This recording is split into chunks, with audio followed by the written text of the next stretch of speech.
Yeah, it's about that time, isn't it? A little past time, actually. Two after, yeah, that's what I have too.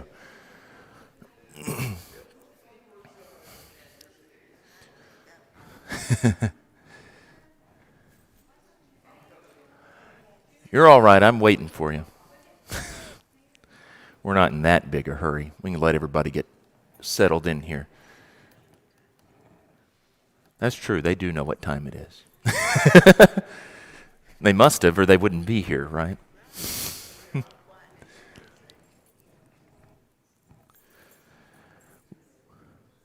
Well, I think everybody is more or less settled in, so we'll go ahead and get started here. This might sound different. Maybe that's from.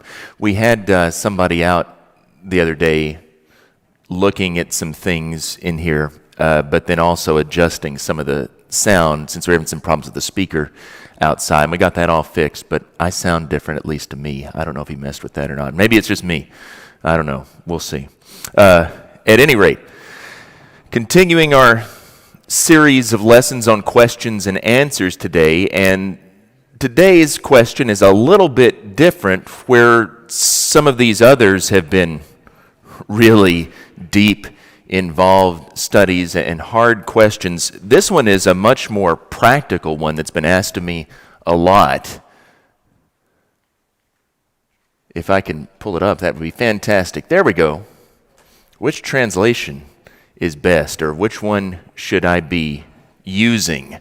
This is not one that was submitted to me on a card for this, along with some of these others. We still got some of those, but this question has been asked to me more than maybe just about any other in different ways. You know, someone will be getting a graduation gift for their kid or their grandkid. Hey, I want to get them a Bible. Which version should I get? Or I use the ESV. Why do you use that one? What do you think about this one? I mean, we could go around the room now, and if you've got your own personal Bible here with you, we've probably got a lot of different translations here.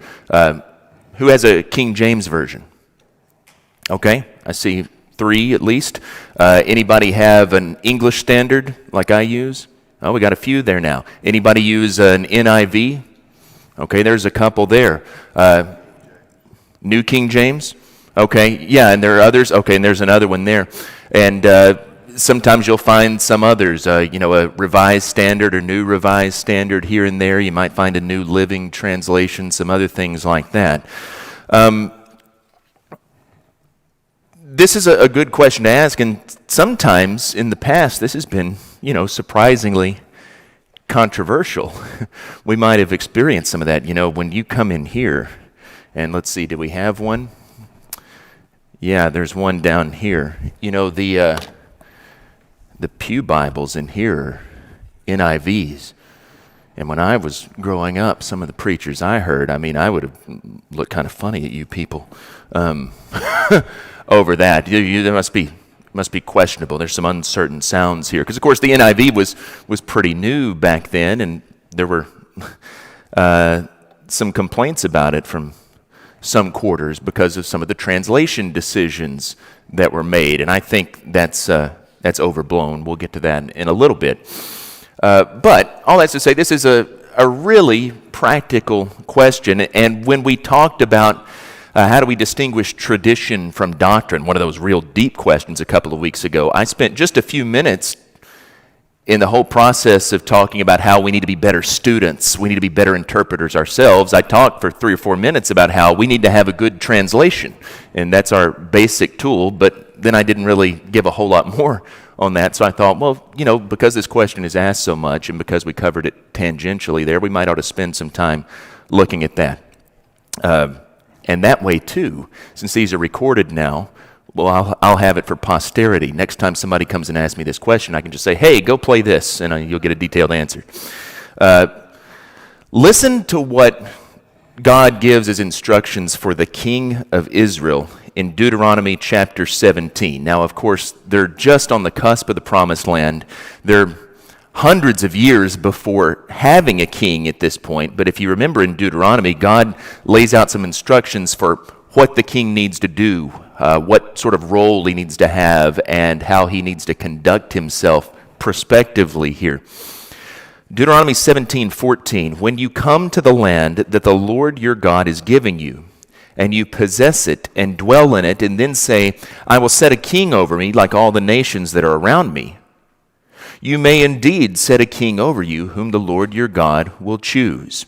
And he gives some requirements there. He has to be one from among your brothers and about horses and such, but I'm interested in the requirements specifically starting in verse 18. And when he sits on the throne of his kingdom, he shall write for himself in a book a copy of this law, approved by the Levitical priest. And it shall be with him, and he shall read in it all the days of his life, that he may learn to fear the Lord his God by keeping all the words of this law and these statutes, and doing them, that his heart may not be lifted up above his brothers, and that he may not turn aside from the commandment either to the right hand or to the left, so that he may continue long in his kingdom, he and his children in Israel. When it came time for Israel to have a king, he was to have his own personal copy of the law, and he was to read that regularly so that he might be familiar with the law, so that he might learn to fear God, and it also says it would keep him humble. He'd realize that really, despite his position, he's not actually any better than any of his brothers. So he was to have his own copy, to read it regularly, and that was to keep him humble and to keep him faithful. And I think here we have a great biblical illustration of an important principle. And that is that if Israel's kings were expected to have their own personal copies of God's word to help guide them, certainly we ought to have and we ought to read our own personal copies of God's word too. But there are so many options these days. That's why that question is asked. And of course, we went around the room here and we've got people using several different Bible translations here. Before the year 1881, with some exceptions, if you wanted to read an English Bible, you basically had three choices. You had the King James Version, or the King James Version, or the King James Version. There weren't really any other options. There were, interestingly, some individual exceptions. I've always found it fascinating, some of the polemics in favor of the King James Version in some quarters.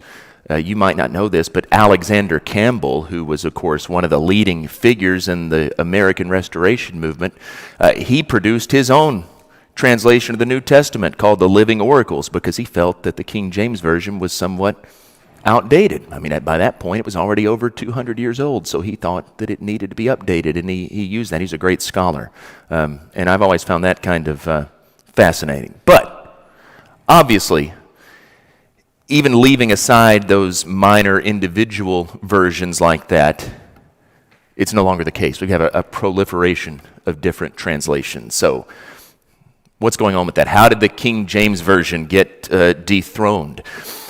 How do the modern translations compare to that? Are they faithful to the original text? So I want us to consider some thoughts on choosing a Bible for study. And I'll say right now which Bible translation is best, the way that it's often presented. That's a misguided question to begin with, because every translation is somewhat flawed by its own nature. It's a product of human minds, human understanding.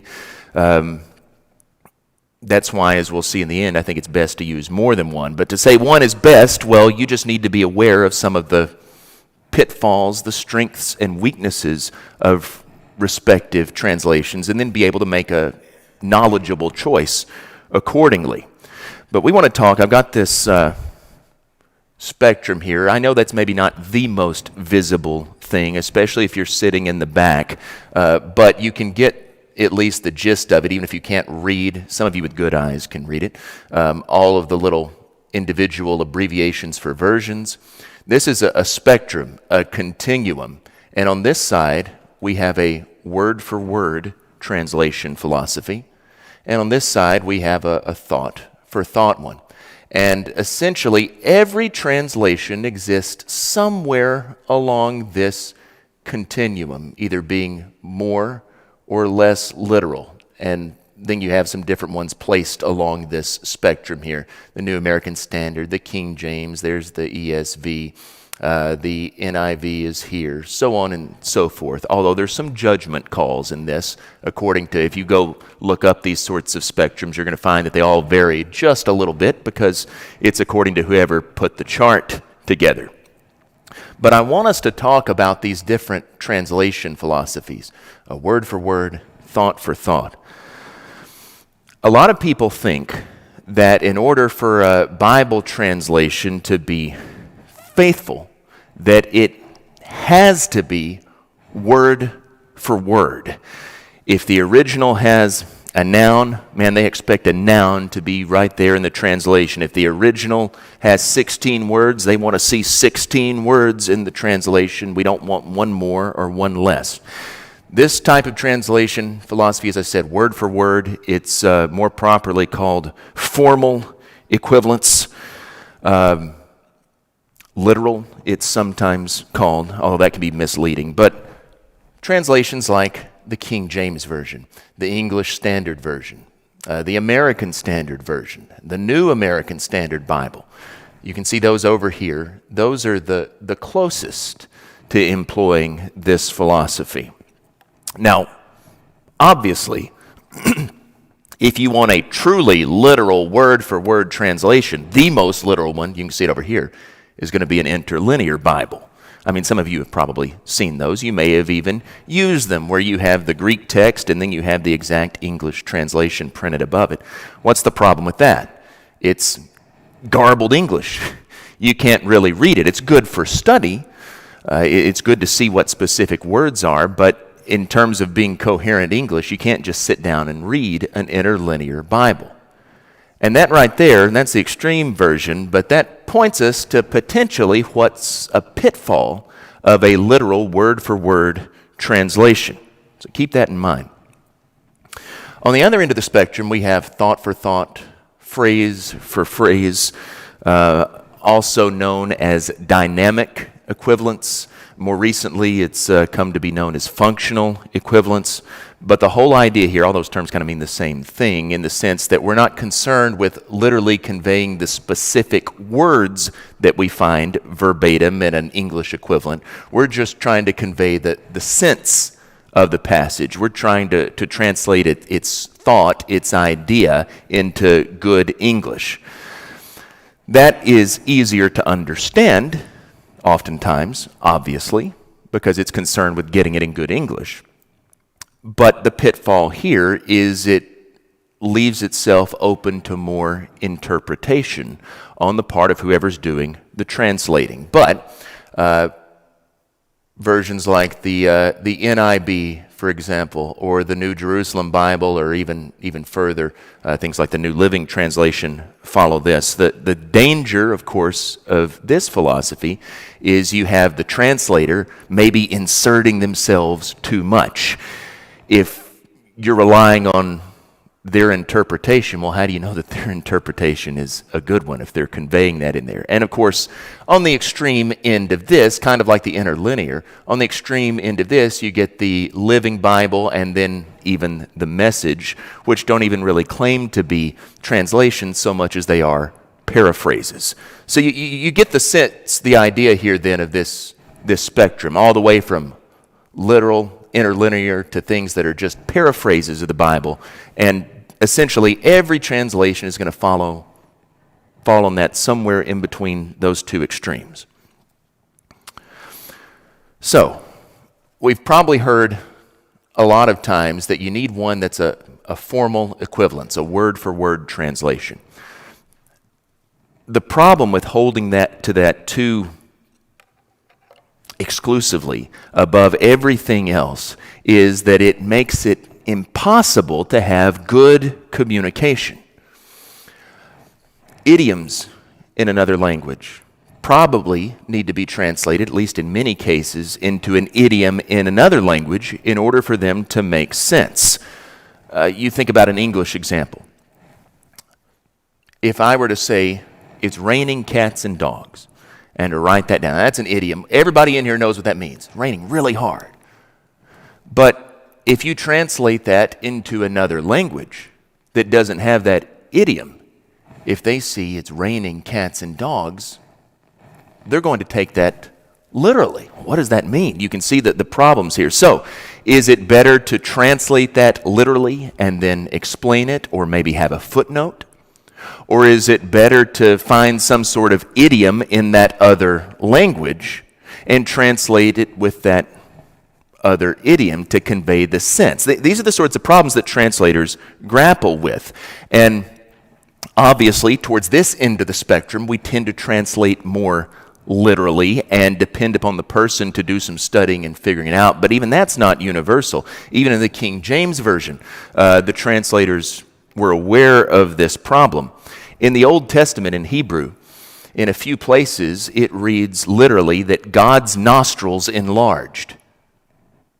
Now, what does that mean? Well, you're probably thinking, well, I've never come across that in the King James. It's because they didn't translate it that way. You know how when someone gets mad, their nostrils get big? That's a Hebrew idiom that means God became angry. And so when they translated it in the King James, they didn't translate that God's nostrils got big. They translated it that he became angry. Makes sense. In Matthew chapter 1 and verse number 18, it says in the King James Version that Mary was found to be with child. The literal Greek is different from that, and it's pretty graphic. It says Mary was having it in the belly. That's not something that is necessarily good English. And so they made the decision to translate that idiomatic Greek phrase into something in English that was more suitable to that day and age. In the King James Version, if you read through Paul's letters, you'll all be aware of this. We all remember this as one of those things that sticks in our head. You read in Paul's letters and you'll find every now and then this exclamation, God forbid.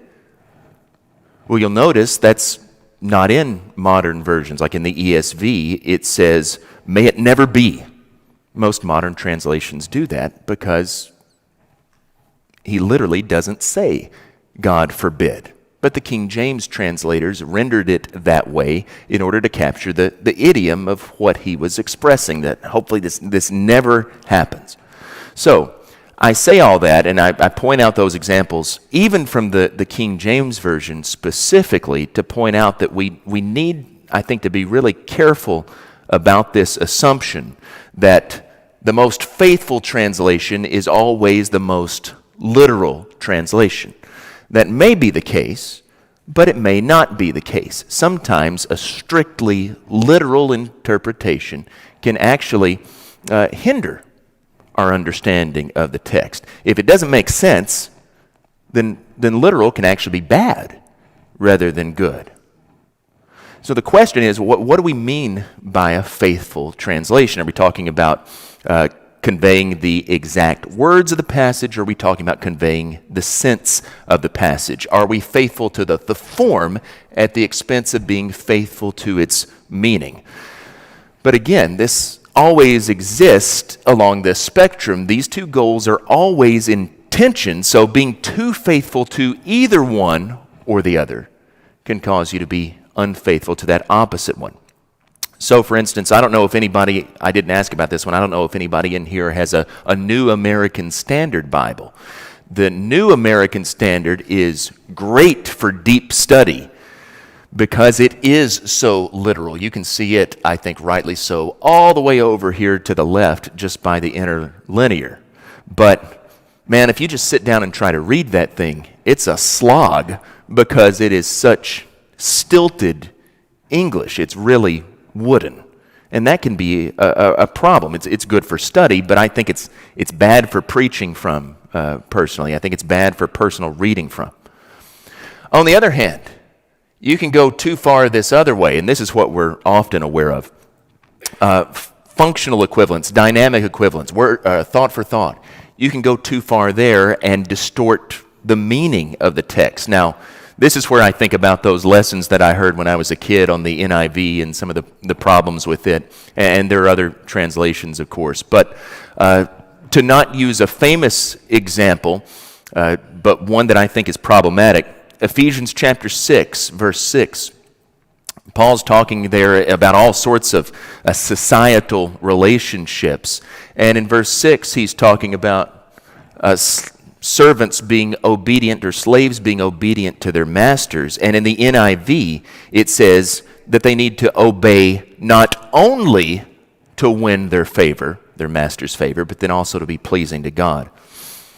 Only, that word only, isn't in the Greek. It's not.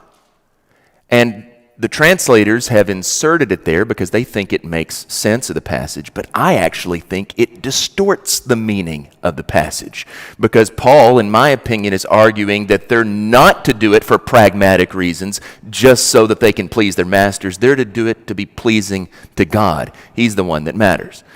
That's an example that's not so famous, but that sticks out to me, and it's just one word that they insert, not only. But that word's not in the Greek, and in my opinion, I mean, that's not a big issue perhaps, but at least in this one verse, it actually changes the meaning of the verse. So the problem with these functional equivalents is that we don't know if the interpretation of whoever's doing the translating is correct for any given passage. And if a single word, like in my example there, can alter the meaning, well then we want to be pretty cautious about that. Is whoever's doing the translating, are they trustworthy? Can we trust their doctrine, their theology? So, I'm saying all this to say there are pitfalls in both approaches, not just one or the other. I think over the years we've heard a lot about the pitfalls of the thought for thought, but not so much about the word for word. There are pitfalls in both of these. A formal equivalence, a word-for-word translation, lets the reader interpret for himself or for herself. But a lot of times the problem is we don't have that background knowledge, or maybe we don't have those tools readily available to help us to be able to dig into this and interpret it all correctly. And the net result could be misunderstanding the text on account of that, simply because the translation wasn't clear enough. On the other hand, you go towards this end, and the translations are usually real clear and real understandable in English.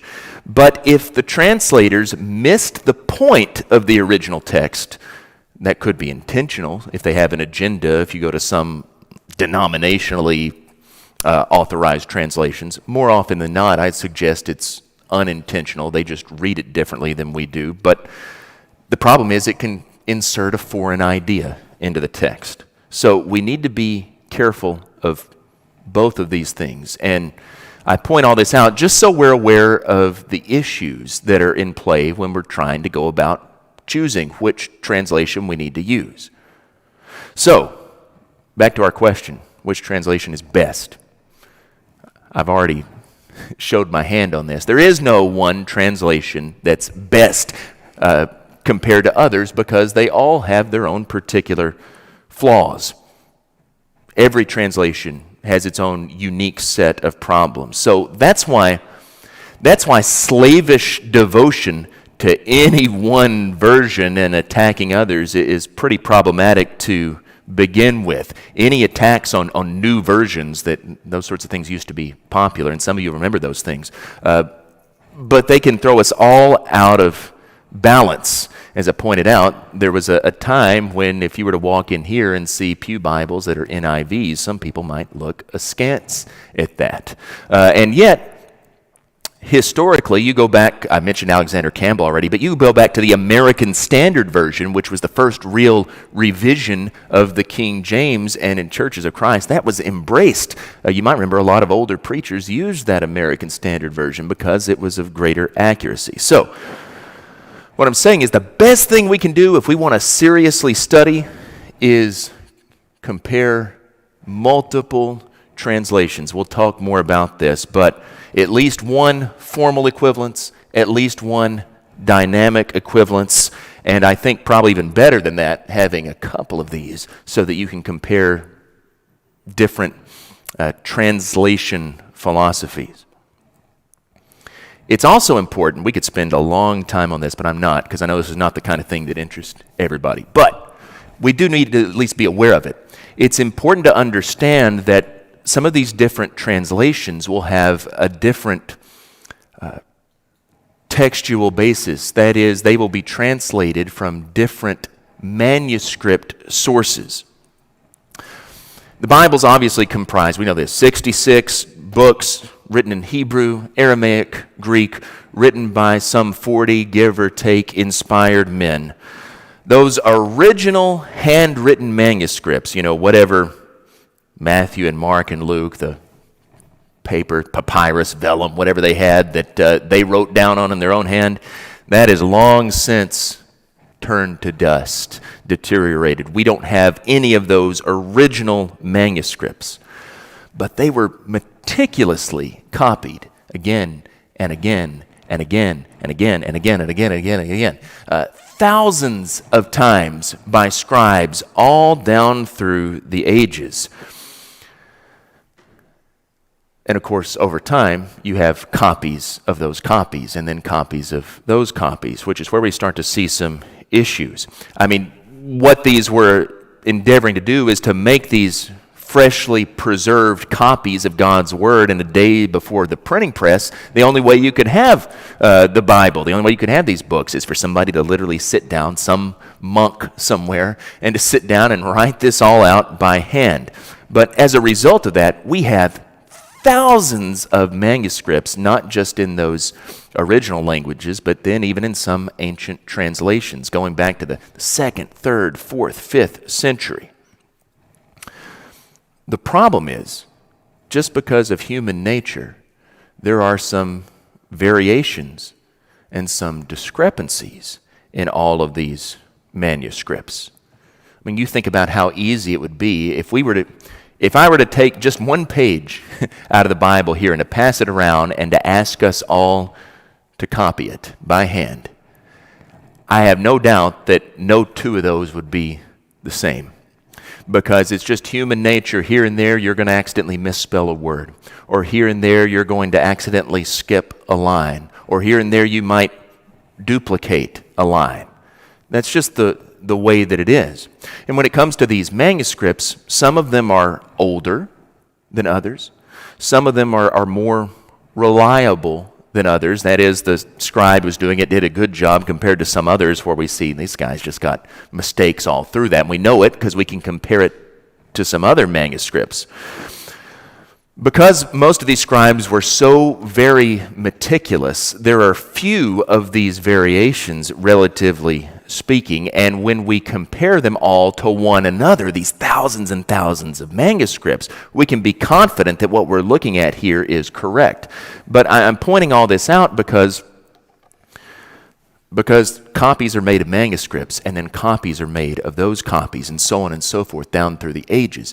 If you have one minor mistake, say Jerry copies it, and then he makes a misspelling, and then all the rest of us copy Jerry's manuscript, but that same misspelling gets into all of ours.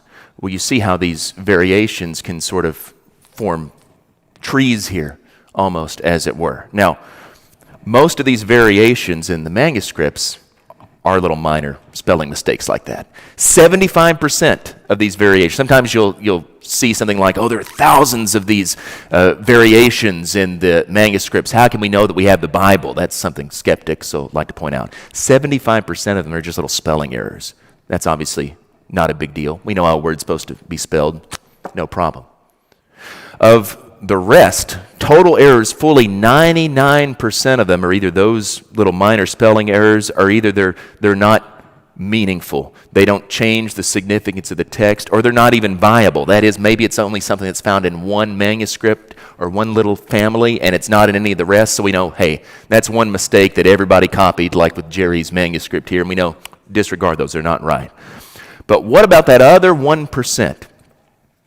Well, that's where textual criticism comes in, which just means that we're trying to go back and find out what was written in those original manuscripts to the best of our ability. And I say all that because these different translations use different manuscript bases to render them. The King James Version used what was called the Textus Receptus, or the received text, which just means these manuscripts that have been handed down by the church for years and years. That's what they had then. But modern translations, almost without exception, the New King James is the only exception that comes to mind, are based on what they call an eclectic text or a critical text. And all that means is that since the King James Version was translated, we found a lot more manuscripts. Some of them are older than those. Some of them are more reliable. And so modern scholars will try to choose what they think the original reading was, and they'll base their translation on that. So it's a different text basis. But that's why if you have a modern translation, you'll see sometimes maybe there are words or parts of verses omitted, and there'll be a little footnote there that this isn't in the oldest and best manuscripts, etc. It's because they've done this work here to try to figure that out. In our sermon today, for instance, will be in Mark 9:14 through 29, and in verse 29, it says there that the disciples asked Jesus why they couldn't cast out this demon. He says, this kind can only come out through prayer. Well, in the King James, it says prayer and fasting. Why is fasting not in the ESV? Because of all these manuscripts they've uncovered in the last 4 centuries, we no longer believe, at least most scholars don't believe, that that was originally part of the text, that some well-meaning scribe added that at some point and then it got copied. All that's to say, if you want to use these oldest and best manuscripts as the basis for the translation, you're looking at a modern version. I mean, this makes sense. The more manuscripts we discover, the more we learn about the original languages, the more trustworthy our translations become. Some people are hesitant to trust newer translations, but we know a whole lot more about ancient Greek and ancient Hebrew than we did in 1611. So there are some ways in which these newer translations are definitely superior to the King James Version. Now, that said, when we're talking about what translations people should own, I would say, first of all, everybody should, even though I've just been criticizing its textual basis, everybody should own a copy of the King James Version, all right? In my opinion, everybody should own a copy of it, because above all else, it has had more influence than any other book in shaping the English language. It's a literary masterpiece. We need to have it. But I do think we should know this, because there are some, these who are the advocates, the King James only type advocates. The King James Version we have today is not the same one that existed in 1611, which I think is worth us knowing. It's undergone multiple revisions over the years. We might not have known about that, but there are over 100,000 changes that have been incorporated into our contemporary King James Version compared to that original one. And again, one of the other problems is that a lot of none of this new manuscript evidence that we see in these modern translations with that critical text have been incorporated, because it's based on these this tradition of received manuscripts that were handed down. Yeah, go ahead, Wayne. Well, without the changes made to the King James Version, though, we wouldn't even be able to read it. Well, the language was so much different. The English language was so much different then than it is now. Actually, I think that's one of the other issues with it, and why I would say why you should have it. It shouldn't be your primary Bible, in my opinion, at least for deep study. Right. Well, even with the contemporary ones with those updates in it, I mean, there are 3 problems really. One, it's not based on these best manuscripts, in my opinion. But secondly, our knowledge of Greek and Hebrew has just expanded a lot. Even without those new manuscripts, we know a lot more about ancient languages than we did 400 years ago, just the way we've advanced in other areas of knowledge. But yeah, the third problem is just the language here. The English language has changed a lot in the last 400 years. Now, we recognize that most obviously with the pronouns and the conjugation of verbs and things like that we see. You see, Jerry's smiling. I'm going to pick on him again. I wouldn't say Thou wearest a smile upon thy visage, Jerry. That's obsolete. That's archaic, and yet that's the sort of thing that we read here. But even beyond that, there are over 300 words in the King James Version that no longer mean what they meant in 1611. Words that are still in use, but their meaning has changed, and that introduces a whole other layer of complication. You think about, and that's not something, by the way, that is inherent in the King James Version. That's just the nature of translation. Modern translators have to be aware of that too. If you go back to the Revised Standard Version, 1952, Psalm 50 and verse 9 says, "I will accept no bull from your house." Now, obviously, in modern sort of vernacular, that conveys a very different meaning than the translators intended. And so, 25 years later, the New Revised Standard Version changed that. "I will not accept a bull from your house." Now, that's the real sense. But when you just read that in English, "I will accept no bull from your house." A great challenge of English translators is to avoid that sort of fodder for cheap humor like that. So, all that's to say, absolutely, everyone should have a King James Version. We should use it. In my opinion, I wouldn't use it as my primary Bible for deep study because it can add to some of the confusion that we have, and it doesn't have that best textual basis.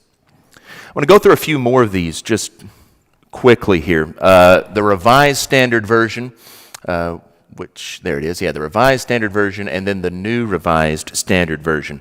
The RSV, already mentioned, completed 1952, and it was intended to be a revision of the King James Version. I'm talking about these translations here that are in the main line. Most English translations have been revisions of the King James Version rather than being completely new translations. But it was an attempt to be a fairly literal translation that made it still somewhat archaic at times. So it was updated with the New Revised Standard, updated based on some of those new manuscript discoveries, new exegetical insights, etc. A lot of the difficult wording has been clarified, like the example I gave, the "I'll accept no bull from your house" versus "I will not accept a bull from your house." At times that's helpful, but at other times, as we get towards this end, it can be a little misleading. The American Standard, 1901, the first American revision of the King James, not on here, and then its update back in the 70s, the New American Standard Bible, also intended to be revisions of the King James, but there are three big differences between that Revised and New Revised Standard and the New American Standard. The New American Standard is less archaic in its wording than that Revised Standard is. But also the big one is that its translating committee on the whole was more conservative. I'm talking about big picture, theologically conservative than those who did the Revised Standard. And because of that, and because of their dedication to trying to be as literal as possible, I mentioned this before, the New American Standard can be pretty wooden, pretty hard to read sometimes, which is why it's not what I prefer. And then we could talk some more about a couple of others, but I'll go on and talk about the NIV, and it's had several subsequent revisions, and then today's New International Version. The NIV was first published in 1978. It's clearly, you can see from the chart here, and even explicitly by its translation philosophy, it's intended to be more dynamic, more of a thought-for-thought translation than literal word-for-word. But compared to some others that were coming out around this time, its translators are more conservative, say the New English Bible and then its revisions. But I would say, as far as more phrase-for-phrase translations go, that the NIV is probably the best one that's available out there today. Its big flaw, though, is its simplicity of language. I mean, its strength can also be considered its weakness, because its translators, its editors, they wanted to make it clear, they wanted to make it very readable in English, but in achieving that goal, sometimes they sacrificed accuracy. It can oversimplify things. So in the New Testament, you find sentences are shortened, conjunctions are deleted, all sorts of things like that. Sometimes you can't see the flow of thought as well. And then today's New International Version is sort of like the NASB to the American Standard, or the New Revised Standard, the Revised Standard, etc. It's updated things. The big thing that stands out in that is that gender-inclusive language is used and specific terminology is clarified. For instance, instead of the Jews, today's New International Version will say the Jewish leaders to help point out exactly who we're talking about. Sometimes that's helpful. Sometimes it can be misleading because, again, you're depending on whoever's doing the translation to be interpreting things right. The ESV, English Standard Version, that's what I use, and I know what a lot of others used. Published 2001. It is the newest, most up-to-date word-for-word translation. I think it's better than the New American Standard because it reads better in English. It's eliminated a lot of that difficult wording that we find there. But it's also tried to maintain that literary quality of the King James Version, which I think is a good thing to strive for. So even though it's a new translation, it maintains a lot of those words that we sort of know that have acquired weight over the centuries from the King James. Things like justification, sanctification, propitiation that are simplified in a lot of other modern versions. The ESV maintains it, and I like that because it makes it easier to do a word search in an English concordance. It makes it easier to see connections between passages. And the last one I'll mention here, even though it's not on the chart, is the Net Bible. Now you can find this one online, net.bible.org. The Net Bible's pretty unique and I think a good tool for a few reasons. Their translation philosophy was concerned with accuracy, with readability, but then also with literacy. If you think about the big history of translations of the English Bible, that early period, like with Tyndale and the King James, it was concerned with literacy, with producing a product that reads really well, a literary product. Beginning with these revisions in the late 19th century, accuracy was the key. We want to try to be just as accurate literally as possible. And then beginning with the NIV, readability is of primary importance. Well, the Net Bible actually tried to combine all three of those goals, and it's tough because often those objectives are opposed to each other. But what you'll find, if you were to go, again, net.bible.org, you'll find their translation, but then you'll find just a ton of footnotes here. It's a great resource, and usually there it'll give what they translated is a more readable rendering, but in the footnote they'll give a more accurate rendering. And the thing that I've found really fascinating about the Net Bible, they put provisional translations of their work done by scholars up on the internet for the whole world to see. It's basically the only Bible translation that's ever been beta tested. Over 100,000 comments or suggestions were made, and then a lot of those were actually incorporated into the final translation. But all that's to say, let's get down to the end here. Which Bible should you use? You need more than one. First of all, as I said, everybody should have a King James Version. I recommend that for its influence, for its turn of the phrase. A good formal equivalence, I think I actually typed the wrong thing here. Yeah, I meant formal, not functional. But a good formal equivalence, a word-for-word translation should probably be your primary Bible, like the English Standard Version. That's my choice. The New American Standard is also a good choice. The New King James could work there, even though it doesn't have the newest manuscript evidence. And then I would say a good dynamic equivalence for a comparison, or two, even better. And I'm thinking here about things like the NIV or the New Living Translation or even the Message. Again, you don't want to make the Message your primary Bible, okay? But if you got your primary Bible that's one of these that's very word for word, sometimes you can read some of these that are more freer in their expression, and it can help to turn lights on. It can help to clarify things that you didn't see before. And I say two is even better than one here because that helps to mitigate against the fact that these translators sometimes have different points of view, different philosophies, you can see where more than one is coming from so that you're not totally beholden to one point of view. Yes, sir.